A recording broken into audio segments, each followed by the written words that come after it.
தங்கம் வாங்க ஈஸ்ட் ஹேம்லக்ஸ் விஜுவலர்ஸ்.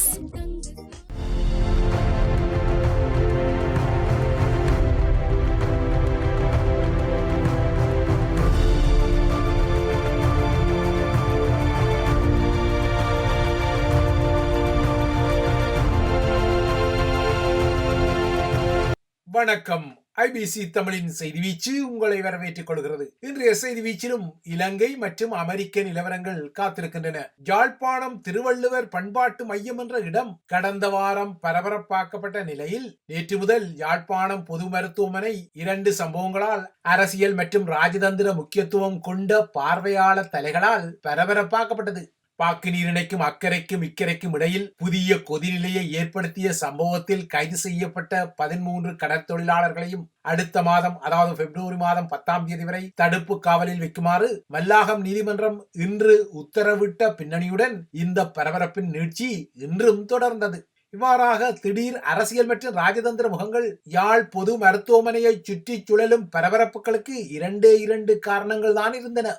ஒன்று, தமிழரசின் மூத்த முகமான மாவை சேனாதிராஜா சற்று கவலைக்கிடமான நிலையில் மருத்துவமனையின் அவசர சிகிச்சை பிரிவில் செயற்கை சுவாசத்தில் சிகிச்சை பெற்று வரும் பின்னணி. இந்த நிலையால் பொது மருத்துவமனை வளாகத்தில் நேற்றும் இன்றும் அரசியல் முகங்களின் நடமாட்டம் அதிகமாகவே இருந்தது. அடுத்த காரணம், ஸ்ரீலங்கா கடற்படையின் துப்பாக்கி பிரயோகத்தில் காயமடைந்த தமிழக கடற்தொழிலாளர்கள் சிகிச்சை பெற்று வருவதால் யாழ் மருதடி வீதியில் உள்ள இந்திய பிரியனரின் ராஜதந்திர பணிமனையின் பொறுப்பு முகம் சாய் முரளி உட்பட்ட ராஜதந்திர அதிகாரிகள் யாழ் மருத்துவமனை வளாகத்தில் குறுக்கும் நெடுக்குமாக நடமாடிக்கொண்டதால் இன்னொரு குட்டி பரபரப்பு ஏற்பட்டது. நல்ல வழியாக ஸ்ரீலங்கா கடற்படையின் துப்பாக்கிச் சூட்டில் காயமடைந்தவர்களின் நிலைமை ஆபத்தான நிலைமையில் இல்லையென இந்திய ராஜதந்திர முகத்துக்கு யாழ் பூதனா வைத்தியசாலையின் பணிப்பாளர் ஓரளவுக்கு ஒரு நல்ல செய்தியை தெரிவித்திருப்பது வேறு விடயம். பாக்கு நீரிணைக்கும் அக்கரைக்கும் இக்கரைக்கும் இடையில் ஏற்பட்ட இந்த சம்பவம் மீண்டும் ஒரு முறை இந்தோ ஸ்ரீலங்கா ராஜதந்திர தளத்தில் கொஞ்சம் கொதிநிலையை ஏற்படுத்தி கொண்டதான ஒரு காட்சிப்படுத்தல் டெல்லியிலிருந்து சென்னைக்காக காட்டப்பட்ட நிலையில் கொழும்பிலும் இது இந்திய தரப்பால் அதிர்வுக்கு உள்ளாக்கப்பட்டது. எனினும் வழமை போலவே இந்த சம்பவம் இலங்கையின் கடல் எல்லைக்குள் நுழைந்து கடல் வளங்களை சூறையாடும் இந்திய இழுவை படகுகளை மையப்படுத்தியது என்பது இந்த சம்பவம் இடம்பெற்ற வல்வெட்டித்துறை கரைக்கு அப்பால் உள்ள கடற்பரப்பே ஆதாரத்தை வழங்கியுள்ளது. எனினும் தமிழக ஊடகங்களோ இந்த சம்பவம் இந்திய கடற்பரப்பில் இடம்பெற்றதான ஒரு தோற்றப்பாட்டை உருவாக்கியுள்ளன. தமிழக ஊடகங்கள் இந்த சம்பவம் குறித்து குறிப்பிடும் போது தமிழக கடற்தொழிலாளர்கள் கோடியக்கரைக்கு அருகே தொழில் செய்து கொண்டிருந்த போது அந்த இடத்துக்கு சென்ற ஸ்ரீலங்கா கடற்படையினர் எல்லை தாண்டி வந்த குற்றத்தில் 13 பேரை கைது செய்து அவர்களின் படகுகளையும் பறிமுதல் செய்து துப்பாக்கியால் சுட்டபோது 2 படுகாயமடைந்ததாகவும் அவர்கள் 2 யாழ்ப்பாணம் மருத்துவமனையில் சிகிச்சை பெற்று வருவதாகவும் கூறிக்கொண்டனர். ஆனால் ஸ்ரீலங்கா கடற்படை தரப்பும் ஸ்ரீலங்கா அரசாங்கமும் இந்த சம்பவம் குறித்து வேறு கதைகளை சொல்லிக் கொண்டது.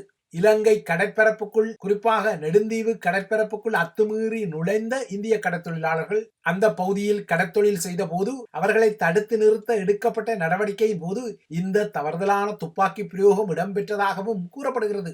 தமது கடமைக்கு இடையூறு விளைவிக்கும் வகையில் தமிழக கடற்தொழிலாளர்கள் மிகவும் ஆக்ரோஷமாகவும் மிகவும் ஒழுக்கக்கேடாக நடந்து கொண்டதாகவும் தமிழர் தாயகத்தின் மீதான போரில் கடுமையான ஒழுக்கங்களை கடைபிடித்த ஸ்ரீலங்காவின் முப்படைகளின் சார்பில் கடற்படை கதை கூறுகிறது. இது ஒரு வகையில் யோக்கியன் வாரான் செம்பை எடுத்து வை கதைதான்.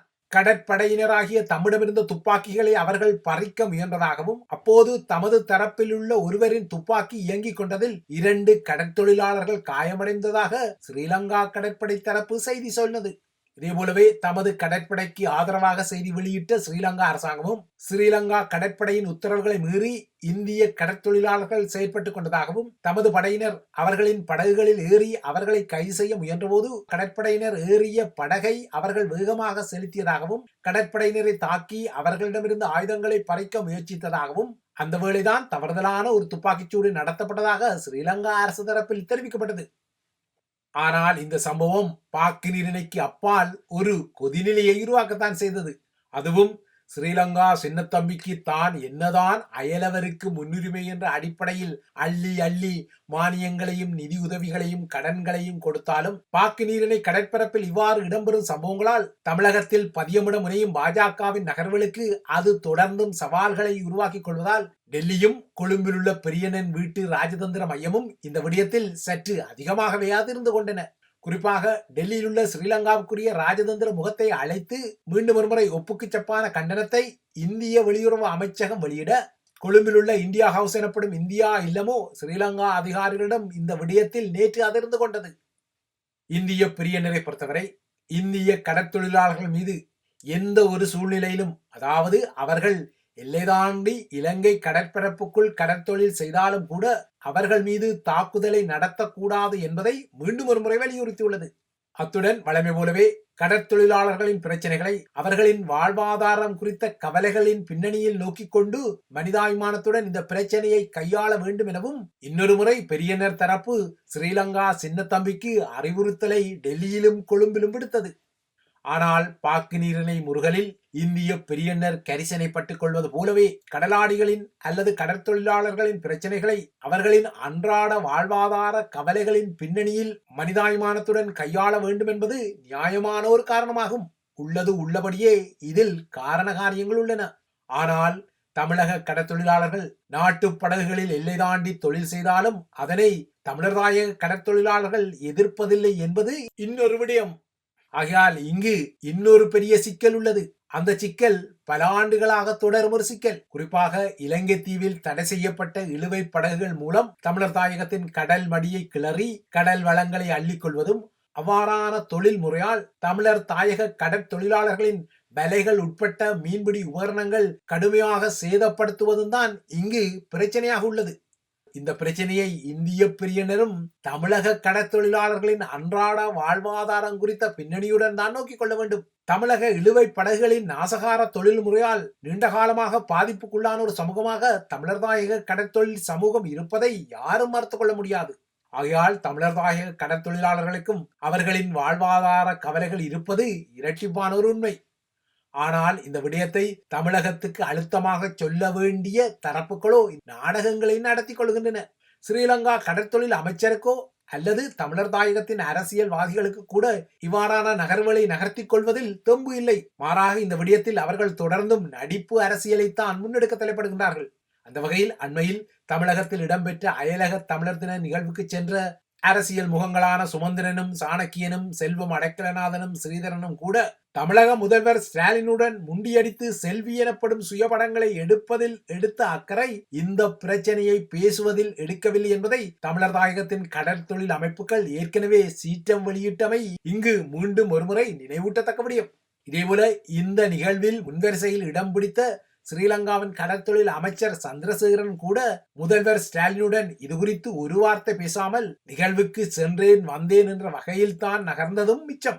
ஏன் இப்போது கூட இந்த சம்பவத்துக்கு இந்திய வெளியுறவு அமைச்சு கடுமையான ஒரு எதிர்ப்பை வெளியிட்டுள்ளதான ஒரு தோற்றப்பாடும் காட்சிப்படுத்தலும் முன்னகர்த்தப்பட்டாலும் தமிழக நிலவரங்களை சற்று தணிக்கும் வகையில் டெல்லி செய்யும் இந்த நகர்வுகள் மறுமுறை இவ்வாறான பிரச்சனை வெறும் வரை ஓய்ந்து கொள்ளும் என்பதும் மூக்குள்ளவரை சளி போகாது என்ற வகையில் இந்த பிரச்சனையில் இரண்டு தரப்பு கடலாடிகளும் தொடர்ந்தும் தமக்கிடையில் முட்டி மோதிக்கொள்ளும் நிலைமைதான் எஞ்சிக்கொள்ளும் என்பதும் கசப்பான யதார்த்தம். இந்த நிலையில் தமிழர் தாயகத்தின் அரசியல் பரப்பில் யாழ் போதனா மருத்துவமனையின் அவசர சிகிச்சை பிரிவில் தொடர்ந்தும் சிகிச்சையில் உள்ள தமிழரசு கட்சியின் மூத்த தலைவரான மாவை சேனாதிராஜாவின் உடல்நிலை தொடர்ந்தும் சிறிய அதிர்வுகளையும் கவலைகளையும் ஏற்படுத்தி வருகின்றது. நேற்று காலை தனது வீட்டில் தவறி விழுந்த பின்னர் மாவை சேனாதிராஜாவின் தலையில் கடுமையான அடி ஏற்பட்டது. இந்த அடியின் தாக்கம் அவரது மூளை நரம்பில் ஒரு வெடிப்பை ஏற்படுத்தி மூளை பகுதியில் இரத்த கசிவை ஏற்படுத்தியதாக மருத்துவ வட்டாரங்கள் கூறுகின்றன. கடந்த வருடம் இதே கால பகுதியில் தமிழரசு கட்சி அதன் புதிய தலைவர் தெரிவுடன் உள்ளக முரண்பாடுகளுக்குள் சிக்கிக் கொண்ட போது தனது இளைய புதல்வனின் திருமணத்துக்காக சிங்கப்பூர் சென்ற மாவை சேனாதிராஜா மீண்டும் 2022 பிப்ரவரி 10 இலங்கைக்கு திரும்பிய நிலையில் அந்த சம்பவங்கள் இடம்பெற்ற இந்த ஆண்டின் காலப்பகுதி அவரை தீவிர சிகிச்சை பிரிவில் வைத்துள்ளது. தீவிர சிகிச்சை பிரிவில் உள்ள மாவை சேனாதிராஜாவை சிங்கப்பூருக்கு கொண்டு சென்று அங்குள்ள மருத்துவமனையில் மேலதிக சிகிச்சைகளை வழங்க முயற்சிகள் எடுக்கப்பட்டு வரும் போதிலும் இப்போதுள்ள அவரது உடல்நிலையில் அவரை இவ்வாறு ஒரு வான்வழி பயணத்துக்கு கொண்டு செல்ல முடியாதெனவும் மாவை சேனாதிராஜாவுக்கு இப்போதைக்கு தேவையான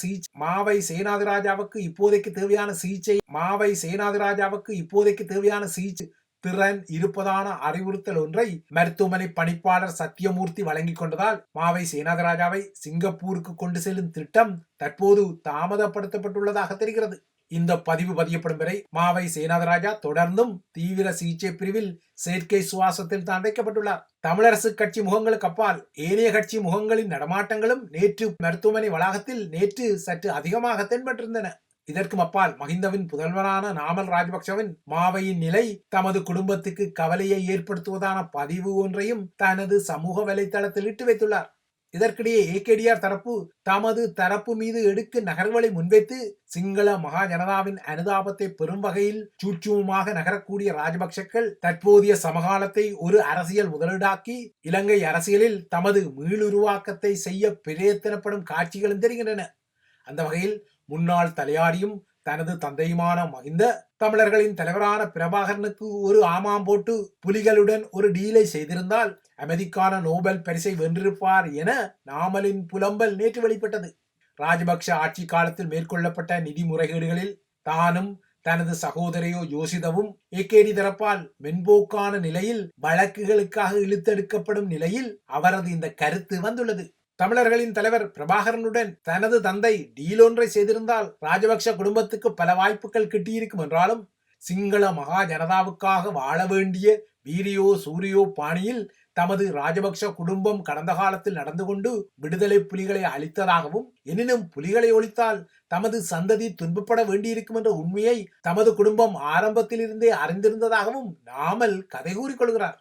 இவ்வாறாக அனுதாப கதைகளை சிங்கள மகா ஜனதா முன்னிலையில் விரவ விடும் நாமல் எவ்வாறான சவால்கள் வந்தாலும் ராஜபக்ஷ வம்சம் இலங்கையில் தமது அரசியலை தொடரும் என சூளுரைப்பது ஏகேடிஆர் தரப்பு வார்த்தை யாலங்களால் வெளிப்படுத்திய கடந்த கால திருடர்களை பிடித்துக் கொள்வதான கொட்டொலி தற்போது தேய்மானம் அடைந்து மென்போக்காகவே ராஜபக்ஷ முகங்களை சட்ட ரீதியாக கையாளும் கட்டத்திற்கு நகர்ந்துவிட்ட நிலையில் இவ்வாறான நிலைமை வழங்கும் வாய்ப்புகளை துல்லியமாக பயன்படுத்த தலைப்படும் ராஜபக்ஷக்கள் இதனையே தமது குடும்பத்தின் மீதான அனுதாபமாக மாற்ற சிங்கள மகா ஜனதாவின் அரசியல் முற்றத்தில் இயங்கிக் கொள்வதும் அதற்காக மீளுருவாக்கத்தை செய்து கொள்வதும் துல்லியமாகவே தெரிகிறது. இவை இலங்கையை மையப்படுத்திய விடயங்கள். அடுத்து அமெரிக்க நிலவரங்களை நோக்கிக் கொண்டால் அமெரிக்காவில் அரசு தலைவர் டொனால்ட் ட்ரம்ப் நிர்வாகம் எடுத்து வரும் அதிரடியான நகர்வுகள் மில்லியன் கணக்கான அமெரிக்கர்களை பாதிக்கும் விடயமாக மாறிக்கொள்வதால் வெள்ளை மாளிகை முன்றலில் புதிய போராட்டங்கள் வெடிக்கும் அளவுக்கு நிலைமை மாறியுள்ளது. ட்ரம்ப் நிர்வாகம் எடுக்கும் அதிரடியான நகர்வுகளுக்கு மக்களின் எதிர்ப்பு வலுக்கும் அதே சமகாலத்தில் நீதிமன்றங்களும் சடுதியாக தமது எதிர்வினைகளை செய்து ட்ரம்ப் நிர்வாகத்தின் சில முயற்சிகளுக்கு தடைகளை போட தலைப்படுகின்றன. அமெரிக்க காங்கிரஸால் மாநிலங்களுக்காக ஒதுக்கப்பட்ட $3 டிரில்லியன் அளவுக்குரிய கூட்டாட்சி உதவியை, அதாவது மத்திய அரசின் மாநிலங்களுக்கான மானியங்கள் மற்றும் கடன்களை இடைநிறுத்திக் கொள்ள அரசு தலைவர் டொனால்ட் ட்ரம்ப் பிறப்பித்த உத்தரவு மக்களின் எதிர்ப்பை தற்போது சம்பாதித்திருப்பதால் ட்ரம்ப் நிர்வாகத்துக்கு எதிர்ப்பு தெரிவித்து புதிய போராட்டங்கள் வெடித்துள்ளன. ட்ரம்ப் நிர்வாகம் எடுத்த இந்த நகர்வு இலட்சக்கணக்கான அமெரிக்கர்களின் மருத்துவ உதவிக்கு பாதிப்பை ஏற்படுத்தும் என்பதால் எதிர்க்கட்சியான ஜனநாயக கட்சி ட்ரம்ப் நிர்வாகத்தின் இந்த முடிவு ஒரு சட்டவிரோத முடிவு என்றும் ட்ரம்ப் ஆட்சியின் கொள்ளை நகர்வு எனவும் இந்த முனைப்புகளை கண்டனம் செய்துள்ளது. இந்த நிலையில் அமெரிக்க கூட்டாட்சி நீதிமன்ற கட்டமைப்பும் ட்ரம்பின் இந்த நகர்வுக்கு இடைக்கால தடையொன்றை விதித்துள்ளது. அரச சார்பற்ற தொண்டு நிறுவனங்களும் ஜனநாயக கட்சியின் ஆட்சியில் உள்ள மாநிலங்களும் தொடுத்த வழக்கில் ட்ரம்பின் இந்த உத்தரவுக்கு பிப்ரவரி 3 வரை இடைக்கால தடை நீதிமன்றத்தால் விதிக்கப்பட்டுள்ளது. அமெரிக்காவில் அரசு தலைவர் ஒருவர் சட்டத்தை தான் தோன்றித்தனமாக கையாள முடியாதெனவும் ஏற்கனவே நாட்டில் உள்ள சட்டங்களை புறக்கணிக்க முடியாதென வாதிடும் தரப்பு அமெரிக்க அரசியலமைப்பால் அங்கீகரிக்கப்பட்ட பிறப்புரிமையால் வெறும் குடியுரிமை போன்ற விடயங்களை மாற்றிக்கொள்வதற்கு அரச தலைவர் ஒருவருக்கு அங்கீகாரம் இல்லை எனவும் குறிப்பிட்டுக் கொள்கின்றது. அத்துடன் அமெரிக்காவில் அரசு தலைவர்கள் ஒன்றும் பழையகால மன்னர்கள் அல்ல என்பதால் அமெரிக்காவின் அரசியல் அமைப்பை தமக்குரிய வகையில் வளைத்தெடுக்க அரசு தலைவர்களால் முடியாதெனவும் அவர்கள் அவ்வாறு செய்தால் அமெரிக்காவின் ஜனநாயக ஆட்சி முறை வீழ்ச்சி அடையும் எனவும் இந்த தரப்புகள் எச்சரிக்கின்றன. ஆனால் ட்ரம்ப் தரப்பு தமது ஆட்சிக்கு புதிய சட்டங்களை எழுதவும் அவற்றை முன்மொழியவும் உரிமை உள்ளதாகவும் வாதிடுகிறது.